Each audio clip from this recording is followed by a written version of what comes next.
സർവമായ സർവമായ എന്ന് വെച്ചാൽ എന്താ? എല്ലാം മായ. നമ്മൾ കാണുന്നതും അനുഭവിക്കുന്നതുമായ എല്ലാം മായയാണ്, എല്ലാം ഡെലൂഷനാണ്. അങ്ങനെ ഒരു റിയാലിറ്റി ഇല്ല. നമ്മൾ ഈ വീഡിയോയിൽ സംസാരിക്കാൻ പോകുന്നത് നിവിൻ പോളിയുടെ ഏറ്റവും പുതിയ സിനിമയായിട്ടുള്ള സർവമായ എന്ന് പറയുന്ന സിനിമയെ കുറിച്ചാണ്. സർവമായ ഒരു ഫീൽ ഗുഡ് ഹൊറർ കോമഡി പടമാണ്. ഒരു പ്രേതം ഉള്ളത് കൊണ്ട് മാത്രം ഹൊറർ എന്ന് പറയാമെങ്കിലും ഇതൊരു ഹൊറർ പടം അല്ല. ഈ ജേണറിലെ ഏറ്റവും വലിയ സക്സസ് ആയിട്ടുള്ള ഒരു സിനിമയാണ് സർവമായ. പടം OTT വന്നിട്ടുണ്ട്. പടം OTT വന്ന ശേഷമാണ് കൂടുതൽ ആളുകളും ഈ പടത്തെ പറ്റി കൂടുതൽ അറിയാൻ ശ്രമിക്കുന്നത്. കാരണം ഈ പടത്തിന് എൻഡിങ്ങിലിട്ട് മൊത്തത്തിൽ പടത്തെ ഒന്ന് കുഴപ്പിച്ച് കളയും. ഇത് റിയൽ ആണോ അതോ ഇതുവരെ കണ്ടതെല്ലാം ഒരു ഡെലിവിഷൻ ആണോ എന്ന് വരെ തോന്നിപ്പോകും.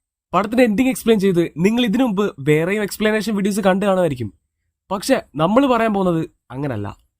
നമ്മൾ മറ്റൊരു രീതിയിലാണ് ഈ സിനിമയെ കാണാൻ പോകുന്നത്. നമ്മൾ റിയാലിറ്റിയെ റിയലായി പരിഗണിക്കുന്നില്ല. ഡെലൂഷൻ അഥവാ സർവമായ ഈ ടൈറ്റിലൂടെ ഈ പടത്തെ കാണുവാണ്. നമ്പൂതിരി കുടുംബത്തിൽ ജനിച്ചിട്ടും തന്റെ ലൈഫിൽ ചെറുപ്പത്തിൽ സംഭവിച്ച ഒരു അപകടം കാരണം നിരീശ്വരവാദിയായ ഒരു യുവാവ്. അയാൾ തന്റെ ഫാമിലിയിൽ നിന്ന് മാറി സംഗീത പശ്ചാത്തലത്തിലുള്ള ഒരു ജോലി ചെയ്ത് ഇങ്ങനെ ജീവിച്ചു പോന്നു. ആളൊരു നിരീശ്വരവാദിയാണെങ്കിലും ദൈവങ്ങളെയും വിശ്വാസങ്ങളെയും സംസ്കാരത്തെയും അയാൾ തള്ളി പറയുന്നില്ല. എയ്ത്തിസ്റ്റ് ആണെങ്കിലും നോൺ വെജ് പോലും കഴിക്കത്തില്ല. അങ്ങനെ പുള്ളിയുടെ ലൈഫിൽ ഒരു ചെറിയ പ്രതിസന്ധി ഉണ്ടായതിനെ തുടർന്ന് നാട്ടിലേക്ക് വരുന്നതും ഉപജീവനത്തിനായി വീണ്ടും പൂജാകർമ്മങ്ങൾക്ക് പോകുന്നതും പിന്നീട് അയാളുടെ ജീവിതത്തിൽ സംഭവിക്കുന്ന ചില കാര്യങ്ങളുമാണ് ഈ പടം. ആ ചില കാര്യങ്ങളാണ് നമുക്കുള്ള ഡൗട്ട്. അപ്പോൾ അത് ചെറുതായിട്ടൊന്ന് ഡീകോഡ് ചെയ്യാം. പിന്നെ ഇത് അത്ര വലിയ സംഭവമായിട്ടുള്ള ഒരു ഡീകോഡിങ് ആണെന്നൊന്നും പറയുന്നില്ല. ചിലപ്പോ മണ്ടത്തരമായി തോന്നാം. പക്ഷെ ഇങ്ങനെ ചിന്തിച്ച് കുറച്ചു പേരെങ്കിലും കാണും, അവർക്കത് കണക്ട് ആവും. എല്ലാവർക്കും കത്തോ നോക്കാം. ഇതിന്റെ ക്ലൈമാക്സ് കണ്ടപ്പോ പലർക്കും തോന്നിയൊരു ഡൗട്ടാണ്. അവസാനം ഡെലുലുവിന്റെ അമ്മ പ്രഭേന്ദുവിനോട് ചോദിക്കുന്നുണ്ട് അവൾ സ്നേഹിച്ചത് പ്രഭേന്ദുവിനെ അല്ലേ എന്ന്. അപ്പൊ പുള്ളി അതേന്നും പറയുന്നുണ്ട്. അപ്പൊ ശരിക്കും ഡെലുലു മരിക്കുന്നതിന് മുമ്പ് സ്നേഹിച്ചത് ഇതേ പ്രഭേന്ദുവിനെ തന്നെയാണോ? എന്നാൽ അധികം ആൾക്കാരും ഇങ്ങനെ കടന്നു ചിന്തിക്കത്തില്ല. അവർ സ്ട്രെയിറ്റ് ആയിട്ടുള്ള ഒരു ഒറ്റ ഓർഡറിൽ കാര്യം മനസ്സിലാക്കി അങ്ങ് പോകും. അതായത് ഡെലുലു പ്രേതമായി വന്ന സമയത്ത് ഇവർ തമ്മിൽ ഇഷ്ടമായത് കൊണ്ടാവും ഡെലുലുവിന്റെ അമ്മ ചോദിച്ചപ്പോ പ്രഭേന്ദു അതേന്ന് പറഞ്ഞത്. ഡെലുലുവിന് പ്രഭേന്ദുവിന് ഇഷ്ടമായിരുന്നല്ലോ, അതുകൊണ്ടായിരിക്കാം പ്രഭേന്ദു അതേന്ന് പറഞ്ഞത്. എന്നാൽ ഇങ്ങനല്ലാതെ നമുക്ക് മറ്റൊരു രീതിയിൽ നോക്കാം. റിയൽ ലൈഫിലെ മായയുടെ ലവർ ഈ പ്രഭേന്ദു തന്നെ ആണെങ്കിലോ? അയാൾക്കും മായേക്കാൾ കുറച്ചുകൂടി പ്രായമുണ്ട്, താടിയുണ്ട്, ഹിന്ദുവാണ്. ഇതിനു പുറമെ മറ്റു ചില കാര്യങ്ങൾ കൂടി ഇതിലുണ്ട്. സർവമായ എന്ന് പറയുന്ന ഈ പടം നിവിന്റെ പ്രഭേന്ദു എന്ന് പറയുന്ന ക്യാരക്ടറിന്റെ പോയിന്റ് ഓഫ് വ്യൂയിലൂടെയാണ് കടന്നു പോകുന്നത്. അയാൾ എന്താണോ കാണുന്നത് അത് തന്നെയാണ് നമ്മളും കാണുന്നത്. ഇതിൽ പ്രഭേന്ദുവിന്റെ ലൈഫിൽ ഡെലുലു ഒരു ഡെലൂഷനാണ്. എന്ന് വെച്ചാൽ യാഥാർത്ഥ്യമായി യാതൊരു ബന്ധവുമില്ലാത്ത കാര്യങ്ങൾ സത്യമാണെന്ന് ഒരാൾ സ്വയം ഉറപ്പിച്ച് വിശ്വസിക്കുന്ന ഒരവസ്ഥ. ഇതൊരു രോഗമാണെന്ന് വേണമെങ്കിൽ പറയാം.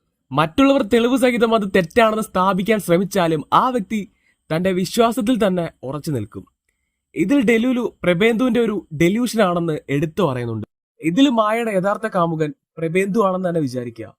പ്രഭേന്ദു എന്റെ ഓർമ്മയിൽ നിന്നും മറന്നുപോയ ഒരു പാസ്റ്റ് ഡെലൂഷനിലൂടെ ഓർത്തെടുക്കുന്നതും ആയിക്കൂടെ? അഥവാ അയാൾക്ക് അങ്ങനെ ഒരു പാസ്റ്റ് ഉണ്ടെങ്കിൽ തന്നെ അയാളത് എങ്ങനെ മറക്കും എന്ന് ചോദിച്ചാൽ അയാൾ ഓൾറെഡി ഡെലൂഷൻ പോലൊരു അവസ്ഥയിൽ കൂടി കടന്നു പോകുന്ന ഒരാളാണ്. അപ്പോ അയാൾക്ക് മറ്റൊരു രോഗാവസ്ഥ കൂടി ഉണ്ടായിരിക്കാൻ സാധ്യതയുണ്ട്, ഡിസോസിയേറ്റീവ് അബ്നേഷ്യ. ഈ ഡിസോസിയേറ്റീവ് അബ്നേഷ്യ എന്ന് പറയുന്നത് ആക്സിഡന്റിലൂടെയോ അല്ലെങ്കിൽ മനസ്സിന് താങ്ങാനാവുന്നതിന് അപ്പുറമുള്ള ഡിപ്രഷൻ, ട്രോമ എന്നീ അവസ്ഥയിലൂടെ കടന്നു പോകുന്ന ഒരാൾക്ക് അയാളെ ഏറ്റവും കൂടുതൽ വേട്ടയാടപ്പെടുന്ന ഒരു ഭൂതകാലം, അതിന്റെ ഒരു സെപ്പറേറ്റ് പാർട്ട് പൂർണ്ണമായും മറന്നുപോകുന്ന ഒരവസ്ഥയാണ്. ഈ ദീപാവലിയിൽ ഭാവനയ്ക്കുണ്ടാവുന്ന ഒരു പരിപാടിയില്ല ഇത്. ഇതിൽ ഇത്രയും ചില്ലായിട്ടുള്ള നിവിന്റെ ലൈഫിൽ അങ്ങനെ ഒരു സംഭവം ഉണ്ടോ എന്ന് ചോദിച്ചാൽ അങ്ങനെ ഒരു കാര്യവും പറയുന്നുണ്ട്. ചെറുപ്പത്തിൽ അമ്മയുടെ മരണം പ്രഭേന്ദുവിനെ മാനസികമായി ഒരുപാട് വേട്ടയാടി എന്ന് പടത്തിൽ പറയുന്നുണ്ട്. ആ ഒരു സംഭവം കാരണമാണ് പ്രഭേന്ദു ഒരു നിരീശ്വരവാദി ആയത് പോലും. അപ്പോൾ തന്നെ മനസ്സിലാക്കാലോ ആ ഒരു സംഭവം എത്രത്തോളം ഭീകരമായിട്ടായിരിക്കും അയാളുടെ മാനസിക നിലയെ ബാധിച്ചതെന്ന്. ഇനി നമ്മൾ ഡെലുലുവിലേക്ക് വന്നാൽ ഡെലുലുവിനാണ് ഒന്നും ഓർമ്മയില്ലാത്തത്. താൻ ആരാണെന്നോ എങ്ങനെ മരിച്ചെന്നോ ഒന്നും അറിയത്തില്ല. അങ്ങനെയാണ് താൻ ആരാണെന്ന് കണ്ടെത്താൻ വേണ്ടി പ്രഭേന്ദു ഡെലുലുവിന്റെ കൂടെ ഓരോ സ്ഥലത്തേക്ക് ഇങ്ങനെ പോകുന്നത്. ആ പോകുന്ന സ്ഥലത്ത് നിന്നെല്ലാം ഡെലുലു ആരാണെന്നുള്ള ചെറിയ ചെറിയ ഹിന്റുകളും കിട്ടുന്നുണ്ട്. അങ്ങനെ ഡെലുലു വന്നത് മുതൽ അവസാനം ഡെലുലു ആരാണെന്ന് അറിയുന്നത് വരെ പ്രഭേന്ദു ഡെലുലു ആരാണെന്ന് കണ്ടെത്തുവാണ്. ഡെലുലു എപ്പോഴും അയാളുടെ കൂടെ ഉള്ളത് കൊണ്ട് നമ്മൾ ഒരു കാര്യം പെട്ടെന്ന് ശ്രദ്ധിക്കത്തില്ല. ഡെലുലു പ്രഭേന്ദുവിന്റെ ഒരു ഡെലൂഷനാണ്. ഡെലുലുവിനെ പ്രഭേന്ദുവിന് മാത്രമേ കാണാനും കഴിയൂ. നമ്മൾ പടം കാണുന്നത് പ്രഭേന്ദുവിന്റെ പോയിന്റ് ഓഫ് വ്യൂയിലും. അയാൾ എന്താണോ വിശ്വസിക്കുന്നത് അതാണ് നമ്മളെ വിശ്വസിപ്പിക്കുന്നത്. ഇനി ഡെലുലു വന്ന അന്ന് മുതൽ ഡെലുലു മായയാണെന്ന് കണ്ടെത്തുന്നത് വരെ ഡെലുലു എന്ന സോള് പ്രഭേന്ദുവിന്റെ കൂടെ ഇല്ല എന്ന് വിചാരിച്ച് ഈ പടം ഒന്ന് കണ്ടു നോക്ക്. അയാൾ ഒറ്റയ്ക്കാണ് അന്വേഷിച്ചു പോകുന്നത്, കൂടെ ആരും ഇല്ല. മുഖപരിചയുള്ളൊരു കുട്ടി ആരാണെന്ന് അയാൾ അന്വേഷിച്ചു പോകുന്നു.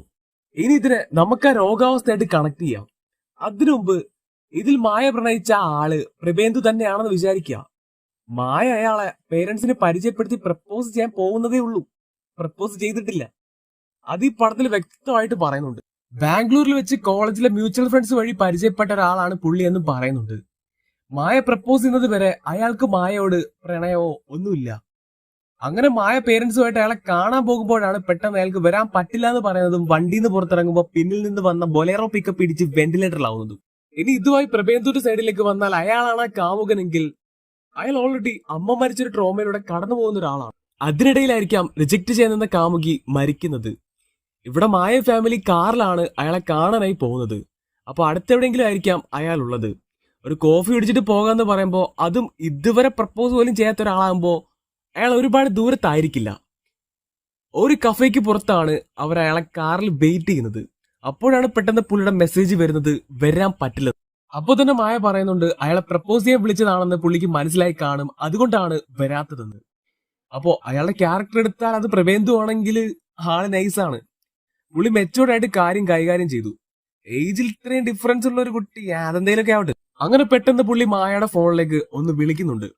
അപ്പൊ ആ കോൾ എടുത്തുകൊണ്ട് കാറിൽ നിന്ന് പുറത്തേക്ക് പോകുമ്പോഴാണ് ആക്സിഡന്റ് ആവുന്നത്. ഈ ആക്സിഡന്റ് നടക്കുമ്പോൾ അയാൾ കോളിലുണ്ട്.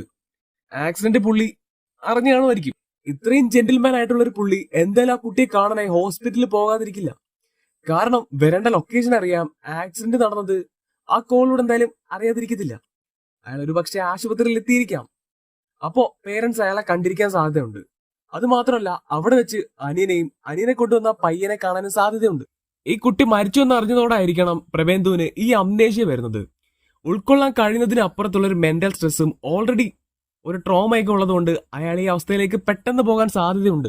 അങ്ങനെ കുറെ നാളുകൾക്ക് ശേഷം പ്രേതം ഒഴിപ്പിക്കാനായി മറ്റേ കൂട്ടുവന്ന പയ്യന്റെ വീട്ടിൽ ചെല്ലുമ്പോഴായിരിക്കാം അതേ പയ്യനെ വീണ്ടും കാണുന്നത്.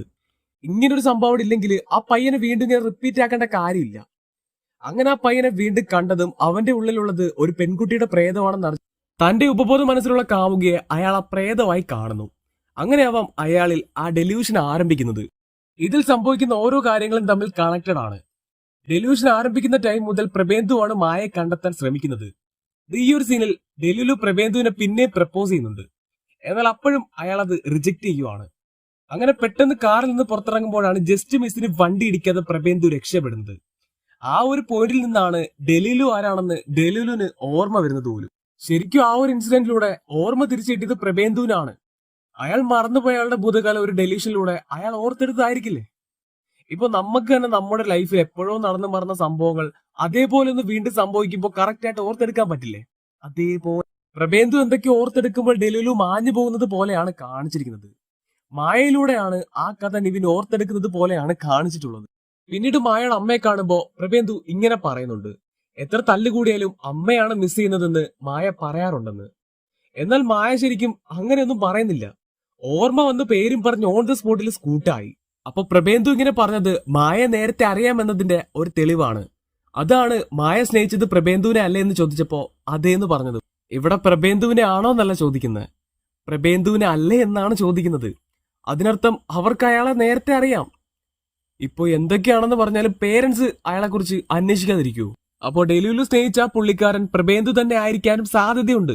അത് അയാൾ തന്നെ ആകണമെന്നുള്ള കഥയുടെ ഒരു പെർസ്പെക്റ്റീവ് മാത്രമാണ് ഞാൻ ഈ പറഞ്ഞത്. ഈ ഒരു പെർസ്പെക്റ്റീവിൽ പടം കണ്ടാൽ ചിലപ്പോ ഇങ്ങനെ തോന്നും. അങ്ങനെ കാണുന്നവരുടെ സൗകര്യത്തിന് ഈ പടത്തെ എങ്ങനെ വേണമെങ്കിലും മനസ്സിലാക്കാം. യഥാർത്ഥത്തിൽ അവർ മറ്റൊരാളാണെന്നോ അല്ലെങ്കിൽ അത് പ്രഭേന്ദു തന്നെയാണെന്നോ അങ്ങനെ ഏത് രീതിയിൽ വേണമെങ്കിലും ഈ പടത്തെ കാണുന്നവരുടെ സൗകര്യത്തിന് അവരെങ്ങനെ വേണമെങ്കിലും മനസ്സിലായിക്കോട്ടെ എന്ന രീതിയിലാണ് ഡയറക്ടർ ഈ പടം എടുത്ത് വെച്ചിരിക്കുന്നത്. ഉദാഹരണത്തിന് പൃഥ്വിരാജിന്റെ നയനൊക്കെ പോലെ നയന്റെ ക്ലൈമാക്സും ഇതേപോലെ ഓഡിയൻസിന്റെ പെർസ്പെക്റ്റീവിന് വിട്ടുകൊടുത്തേക്കുവാണ്. ശരിക്കും നടന്നതാണോ അതോ അയാളുടെ തോന്നലാണോ എങ്ങനെ വേണമെങ്കിലും കാണാം. പക്ഷെ അതിലൊന്നും ഇല്ലാത്ത ചില ലോക്കുകൾ ഈ സർവമായലുണ്ട്.